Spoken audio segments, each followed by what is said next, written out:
Bonjour, bienvenue sur la chaîne. On se retrouve pour l'épisode 29 de la Décade Manga aujourd'hui. Je vais vous présenter mes achats et mes lectures du mois d'octobre et on va parler potentiellement des sorties de novembre qui m'intéressent. C'est parti.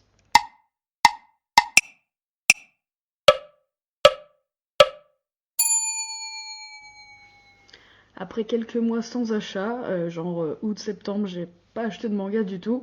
En octobre, je m'y suis remise un petit peu. J'ai fait notamment une commande chez Momox, pour une fois, ça change un peu. J'ai trouvé curieusement des tomes assez récents. Par exemple, le tome 7 de Blue Box, qui était sorti pas très longtemps avant. Le tome 7 aussi d'Akane Banashi, pareil, c'est une sortie récente. Après, la remise est pas énorme hein, sur Momox, en général c'est 1 € de moins sur les tomes récents en très bon état comme ça, mais bon, ça fait plaisir quand même. J'ai trouvé le tome 3 de Studio Cabana, pareil, c'était une sortie assez récente, on n'en parlera pas dans cette décade-là, pardon, mais je l'ai lu pas plus tard qu'hier soir et j'ai beaucoup aimé. Je vous en parlerai dans le prochain épisode, c'est sûr. Mais en attendant, si vous aimez les shoujo, je pense que Studio Cabana va vous plaire, vous pouvez y aller. J'ai trouvé aussi les tomes 4 à 8 de Switch Me On, donc il me manque plus que le 9 pour compléter et avoir l'intégrale et enfin lire cette série. J'avais lu le 1 et 2, ça m'avait plu. Euh, je complète petit à petit. J'ai trouvé les 3 premiers tomes d'une touche de bleu que je n'ai pas encore lu, mais la série me tente assez. Et puis j'ai trouvé aussi le one-shot Boken Shonen du même auteur que Katsu, et vous savez que j'aime beaucoup Katsu, donc j'étais contente de trouver le one-shot Boken Shonen, et on en reparlera tout à l'heure parce que je l'ai lu. Ensuite, j'ai aussi fait une petite virée à Dijon où je suis passée chez Gibert. J'aime bien d'abord passer chez Gibert, voir les mangas d'occasion. J'ai trouvé le tome 8 de Blue Period. J'ai trouvé le tome 1 de Pokémon Rouge, Feu, Vert, Feuille, Émeraude. Je savais même plus dans quel ordre il faut les lire, c'est un petit peu compliqué tous ces tomes de Pokémon. Je crois que Kurokawa avait publié un petit diagramme avec le sens de lecture idéal entre les séries. Bref, j'ai trouvé Pokémon Rouge Feu, le tome 1. J'ai trouvé... que je vous dise pas de bêtises. Non, tout le reste c'est du neuf et les mangas neufs ce jour-là, je les ai achetés chez Mommy. J'ai trouvé le tome 3 de Couteau et Piment Vert. J'ai beaucoup aimé les deux premiers. Là, le 3, je l'ai pas encore lu parce que le 4 sort très bientôt. J'ai acheté les tomes 5 et 6 de The Blue Flowers and the Ceramic Forest. Je les ai lus aussi. J'ai trouvé le tome 1 de Face aux étoiles. J'avais vraiment très très très envie de cette nouveauté. Euh, pour ceux qui ont l'habitude, vous savez que c'est ma cam. Là, en l'occurrence, ça parle de Go. C'est un... Mais comment dire? C'est dans la même lignée que Chiayafuru. Ça y est, j'ai prononcé le mot-clé de la vidéo. Je ne peux pas passer un seul épisode de la décade sans en parler. Bref, je m'étale pas trop, mais Face aux étoiles, j'ai beaucoup aimé. On en parle dans la prochaine. J'ai acheté évidemment le tome 6 d'Irayasumi. Je suis un petit peu en retard sur Irayasumi. Bon, oui, non, en fait, je suis à jour dans les achats, j'ai juste pas lu le 6, je suis pas si en retard, ça va. J'ai acheté le tome 3 de Rose Bertin. J'ai acheté le tome 2 de Luca Vétérinaire Draconique que j'ai lu il y a quelques jours et j'ai beaucoup aimé aussi. Et j'ai pris aussi le tome 1 des Noces des Lucioles que je n'ai pas encore lu, mais ça ne saurait tarder. Voilà pour les achats, c'est déjà pas mal. Du coup, passons aux lectures. Je vais vous présenter mes lectures de ce mois-ci, en partant de celles que j'ai malheureusement le moins aimées, et on en parlait, je parle de Boken Shonen. Donc comme je disais, c'est un recueil d'histoires courtes. Si je dois vous le présenter en 3 mots-clés, donc histoire courte, flashback, et puis passé. Toutes les histoires sont en lien avec le passé ou avec l'enfance, et elles sont souvent sujettes soit à un flashback, ce qui paraît normal, soit carrément à un retour dans le passé via une projection paranormale. Euh, je suis pas très fan du paranormal, donc c'est peut-être pour ça que ça m'a pas plus touchée. Après, j'étais très contente de retrouver le trait d'Adachi que j'aime beaucoup. Comme je vous disais, c'est l'autre de Katsu, entre autres séries, mais la plus facilement trouvable et en cours d'édition, c'est Katsu. Euh, J'ai pas trouvé ça complètement inintéressant, mais bon, peut-être que c'est pas ma came. Entre le fait que ça soit des histoires courtes et que ça touche au paranormal, c'est vrai que c'est pas des sujets vers lesquels je vais très souvent. Donc, j'ai pas été très touchée. Malheureusement, je vais le garder parce que voilà. Peut-être qu'une deuxième lecture serait de bon augure. Malheureusement, je vais pas pouvoir vous le vendre plus que ça. Et j'en suis bien désolée. J'ai eu des lectures plus agréables, sans grand émoi, sans grand coup de cœur, mais des choses vraiment bien faites. Je parle par exemple de Scar and Romance, le tome 1. C'est une romance, comme son nom l'indique, et c'est du school life. C'est un shoujo relativement lycéen, je dis relativement, vous allez comprendre pourquoi. On va parler de Sumire qui est lycéenne, qui se dit, voilà, à son âge, qu'elle aimerait bien connaître l'amour. Mais il se trouve qu'en parallèle, elle a un papa qui est très, très protecteur, un papa poule qui lui impose voilà, un couvre-feu assez strict. Donc elle est surveillée, la demoiselle. Et à la rentrée, elle rencontre son voisin de classe. Vous savez, comme dans les classes au Japon, les tables sont assignées. Et son voisin s'appelle Ninomiya. Et il se trouve qu'il est beaucoup plus âgé que les lycéens. Je crois qu'il a la vingtaine déjà. Et donc c'est déjà intriguant en soi. Et il a une grosse cicatrice sur la joue. Et il est sujet de nombreuses rumeurs pas très bienveillantes qui diraient que peut-être il fréquente la mafia ou des yakuza ou ce genre de personnes peu recommandables. Donc voilà, il est pas très populaire au lycée si vous voulez, il est plutôt tout le monde se méfie un petit peu de lui. Bon, évidemment, ça va pas rester sur ce pitch de départ. Évidemment, Sumire va se rendre compte assez vite qu'en fait, il est très gentil, il a bon fond le garçon, et que bah elle est certainement en train de tomber amoureuse de lui. Voilà un petit peu le point de départ. J'ai trouvé que les dessins étaient très jolis, un peu différents de... Et en même temps, il y a une patte shoujo un petit peu classique. Moi, je les ai trouvés très agréables, mais un petit peu différents. Voilà, j'ai trouvé que ça changeait un petit peu. Je saurais pas dire plus pourquoi, mais euh, voilà quand même. J'ai trouvé que bon, c'était relativement sans surprise, mais bah il y a le fait voilà qu'il soit un petit peu plus vieux, qu'on sache pas trop d'où il vient. J'ai trouvé ça relativement intriguant. Très bien construit, très bien fait, et un peu intriguant. Je sais que j'ai vu des avis où les gens disaient que la différence d'âge était gênante, était malaisante. Moi, j'ai pas trouvé. En tout cas, pas pour le moment. Je suis un peu en retard niveau publication. Là, j'ai lu que le 1. Je sais que la série est un peu plus avancée que ça. Je crois que le 4 sort bientôt. Donc, je me fie juste à ce que j'ai lu du tome 1, mais moi, j'ai bien aimé. Donc, je vais très certainement acheter la suite. Un petit peu dans le même style, j'ai lu le tome 1 de Toutes les raisons de s'aimer. Je vous le présente du coup en trois mots-clés: romance, évidemment, school life, parce que ça se passe au lycée, et triangle amoureux. Vous allez me dire, c'est assez basique. Oui, mais c'est très bien fait. Et c'est pour ça que j'ai bien aimé. Ça parle d'une jeune fille qui s'appelle Ando et qui a un coup de foudre pour un jeune homme qui lui vient en aide dans le train. Vous allez me dire, c'est le même pitch que Sakura Saku. Oui, le point de départ est le même, à peu de choses près. Donc elle a un petit coup de foudre, si vous voulez, pour le garçon. Elle est plus ou moins convaincue de ne jamais le revoir. Elle n'a pas eu le réflexe de lui demander son numéro ou je ne sais quoi. Évidemment que l'histoire ne s'arrête pas là. Évidemment qu'en fait, il est dans le même lycée. Ah, incroyable. Et il s'appelle Aiji.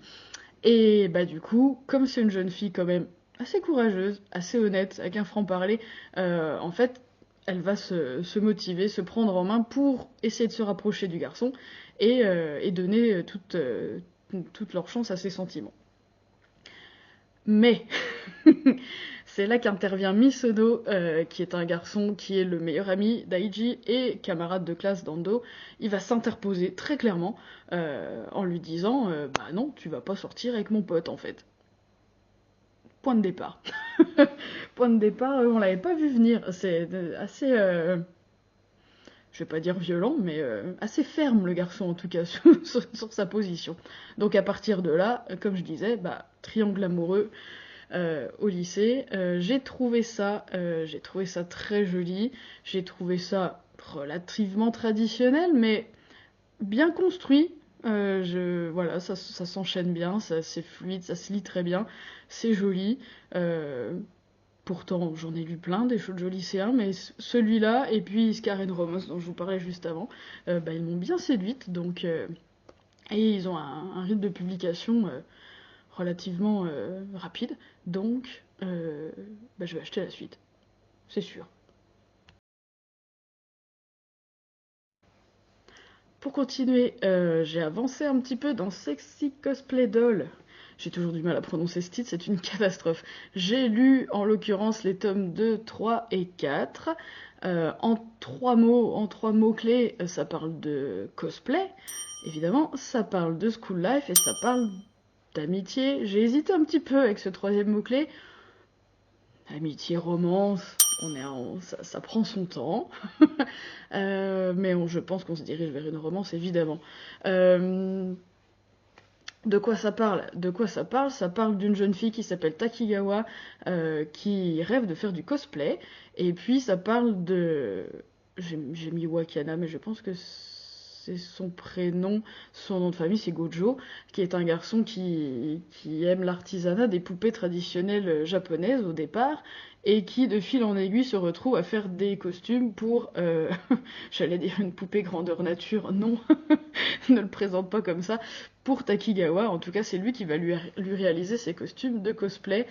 Et il y a une très jolie amitié, peut-être romance, qui se noue entre eux. C'est vraiment très très chouette. C'est vraiment très bien dessiné, les costumes, vraiment chouette. Là, dans le tome 2, du coup, ça prend déjà un petit peu d'ampleur. Il prend ses aises avec la couture, avec les costumes de cosplay. Ils font une séance photo, qui est un nouveau truc, un petit peu. Et ils se rendent compte qu'ils apprécient passer du temps ensemble, évidemment. Dans le tome 3, on fait la rencontre d'une célèbre cosplayeuse et d'une photographe. Voilà, il se passe des choses sympas. Comment dire, je me pose la question quand même du fanservice dans cette série, parce que évidemment Kitagawa est hyper bien foutue, peut-être même un peu trop, et elle choisit toujours des personnages de manga ou d'anime relativement dénudés quand même, on va le dire comme ça.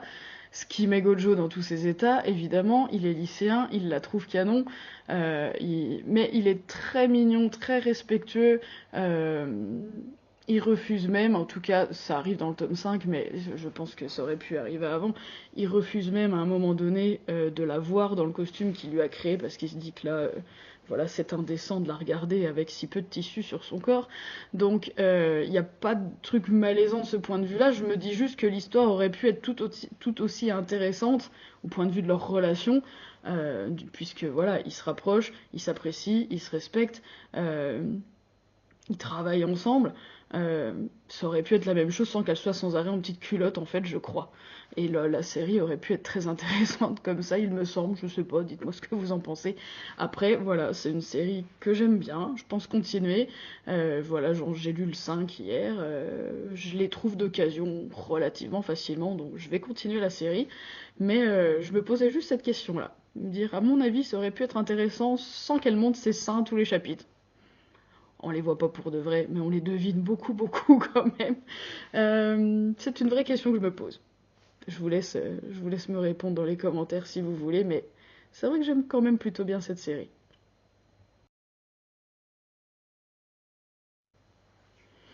Pour finir, la lecture que je pense que j'ai le plus appréciée ce mois-ci, c'est le tome 7 de Blue Box. J'aime cette série depuis le début et c'est toujours aussi bien. En trois mots-clés, ça parle de school life, ça parle de romance et ça parle de sport. Juste pour vous refaire un petit résumé rapide pour ceux qui n'auraient pas suivi, même si là en plus il y a eu un animé récemment, donc on parle quand même pas mal de Blue Box. On va suivre en parallèle Taiki qui est joueur de badminton, au lycée. On va suivre Chinatsu, qui est basketteuse et qui a 1 an de plus que lui, mais il se trouve que ses parents, elles, sont partis à l'étranger et elle loge en ce moment chez Taiki, parce que leurs parents se connaissaient. Bref, c'est le fameux truc de ah, elle me plaît, je sais pas comment lui dire, et en plus elle habite dans la chambre juste à côté de moi. Bon, c'est le seul truc qui est un petit peu superflu dans la série, je crois. Et en parallèle, on a aussi Ina qui est gymnaste, elle, et qui est dans la même classe que Taiki, et qui est, c'est pas dit au tout début, ça vient un petit peu après sans vous spoiler, elle est très amoureuse de Taiki, mais Taiki, lui, il est plutôt amoureux de Chinatsu. Chinatsu, on sait pas trop, même si on commence à comprendre un petit peu.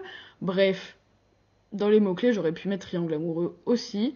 Là, plus ça avance, plus chacun devient clair avec ses sentiments, et plus le triangle se resserre, évidemment, avec le côté sport qui est évidemment très important et très bien traité, avec les tournois, les entraînements, la persévérance. Justement, Taiki, c'est le garçon le plus persévérant qu'on ait jamais vu.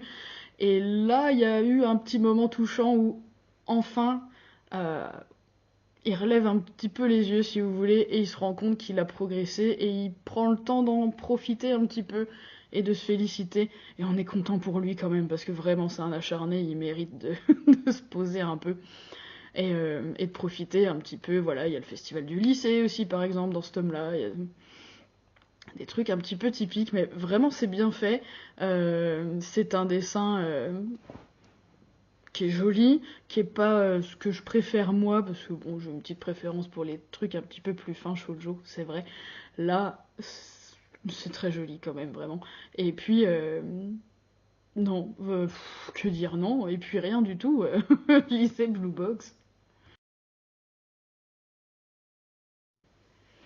Voilà pour mes lectures, j'espère que je vous ai potentiellement donné envie d'en découvrir quelques-unes. On va juste faire une petite rubrique sur les sorties de novembre qui m'intéresse, à commencer à commencer par celle que je suis sûre d'acheter, voilà, avec les mots dans le bon ordre c'est mieux. Sons of Life, le tome 15, évidemment, évidemment, évidemment, et en plus il me manque le 14, je vais pouvoir lire 2 tomes d'un coup, ça va être trop bien. L'amour est dans le thé, tome 5, pareil, pareil, je crois qu'il me manque le 4 aussi. Je vous disais, j'ai pas acheté grand chose. Juillet, août, septembre, j'ai quasi rien acheté. Pas de sous, pas d'envie. Et bah là, du coup, il y a plein de séries dont je vais pouvoir lire 2-3 tomes de suite. En attendant décembre, là, je vais pouvoir rattraper 2-3 tomes d'un coup. Bref, il y a le tome 5 de L'amour est dans le thé qui sort. Et c'est toujours une bonne nouvelle. Le tome 4 de Couteau et Piment Vert, on en parlait tout à l'heure, j'ai acheté le 3, le 4 arrive, j'attends le 4 pour tout lire. Le tome 6 de Soi m'amuse qui sort, donc il me manque aussi le 4 et le 5. Ça peut être une bonne nouvelle de lire tout d'un coup. J'étais un tout petit peu dubitatif sur la tournure que prenait cette série, donc à voir. Il y a un gros recueil d'histoires courtes de Rumiko Takahashi qui sort. Rumiko Takahashi, l'autrice de Ranma 1/2, entre autres, dont j'aime bien le trait, dont j'aime plutôt bien l'humour, mais j'ai jamais réussi à me motiver assez pour faire une de ces séries, genre Ranma, il y a 20 tomes, je suis pas allée au bout. Euh, euh, Maison Ikoku, pareil, j'avais bien aimé, mais pas le courage. Là, un recueil, après j'ai regardé, c'est un gros recueil, je crois, qui coûte 45 €, un truc comme ça. Mais l'idée que ça soit des histoires courtes, ça me donne un peu envie, donc à voir. Peut-être que ça sera un cadeau de Noël, on verra. Et puis dans les sorties de novembre aussi, il y a le tome 2 de Jalouse qui m'intéresse, donc ça fait partie des séries que je surveille de loin, mais dont j'ai pas encore acheté le tome 1, du coup, ni de Jalouse, ni de Enfer et contre toutes. Ces 2 séries qui me paraissaient un peu plus adultes et qui me tentaient bien, mais que j'ai pas encore découvertes, mais qui font partie des trucs que je continue de surveiller et voir si j'entends des gens en parler pour me motiver dans un sens ou dans l'autre. On verra. Du coup, ça va. Non, j'ai fait une petite commande là aussi. Évidemment, le tome 47 de Chihayafuru est sorti. Ils ne l'avaient pas chez Momi. Ils m'ont dit qu'ils en commandaient un seul exemplaire. et qu'en général ils vendaient le seul exemplaire et qu'on leur en demandait pas d'autres. Mais comme je suis la deuxième personne à être passée leur avoir demandé, et bah j'ai pas pu l'avoir. Donc je l'ai commandé. Et puis j'étais en retard aussi sur Nodame Cantabile, l'édition Masterpiece, vous savez que j'adore cette série. Et là j'ai acheté d'un coup le 4 et le 5 et normalement je les aurai demain. Voilà. Je crois que j'ai fait le tour de tout ce que j'avais à vous raconter pour ce mois-ci. Je vais rendre l'antenne, mais d'ici là, n'hésitez pas à me dire si on a des lectures en commun, si ou tout simplement ce que vous avez lu ces derniers temps et ce qui vous a fait vibrer. Sur ce, je vous rends votre liberté, je vous souhaite de bonnes lectures et je vous dis à bientôt.